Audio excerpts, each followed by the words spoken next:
आणि आता पाहणार आहोत मुंबई शहर त्याचबरोबर उपनगरातील टॉप 9 बातम्या। शिंदे गटामध्ये प्रवेश केलेल्या माजी नगरसेवकांच्या प्रभागांवर मुंबई महापालिका मेहरबान। 31 नगरसेवकांच्या प्रभागांमध्ये 163 कोटी 29 लाख रुपये आकस्मिक निधी देण्यात आला। पैकी 30 नगरसेवकांनी शिंदे गटात प्रवेश केला होता।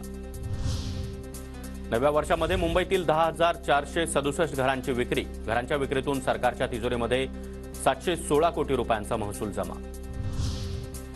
मुंबईच्या अंधेरीतील गोखले उड्डाणपुलाचा पहिला टप्पा फेब्रुवारीच्या अखेरीस सुरू करण्याचा प्रयत्न, तर दुसऱ्या टप्प्यातील काम मार्चपासून सुरू होणार। गत वर्षामध्ये मुंबईमध्ये 63,000पेक्षा अधिक क्षयरोग रुग्णांची नोंद, तर 2,000पेक्षा अधिक क्षयरुग्णांचा मृत्यू। परळच्या केईएम रुग्णालयातील 6 वॉर्ड गेले वर्षभरापासून बंदच। रुग्णांच्या जीवाशी मोठा खेळ।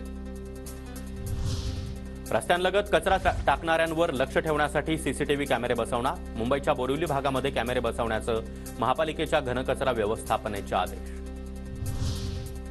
जोगेश्वरी विक्रोळी मेट्रो 6 साठी आणखी 2 वर्ष प्रतीक्षा करावी लागण्याची शक्यता। मार्गिकेचं 75% काम पूर्ण। मार्गिकेवर 13 स्थानकं असणार। डोंबिवलीमध्ये विद्यार्थ्यांच्या कलागुणांना वाव देण्यासाठी आंतरशालेय विज्ञान प्रदर्शनाचं आयोजन। 45 शाळांचा या प्रदर्शनामध्ये उत्स्फूर्त सहभाग।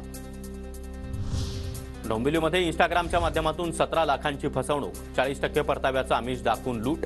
रामनगर पोलीस ठाण्यामध्ये गुन्हा दाखल।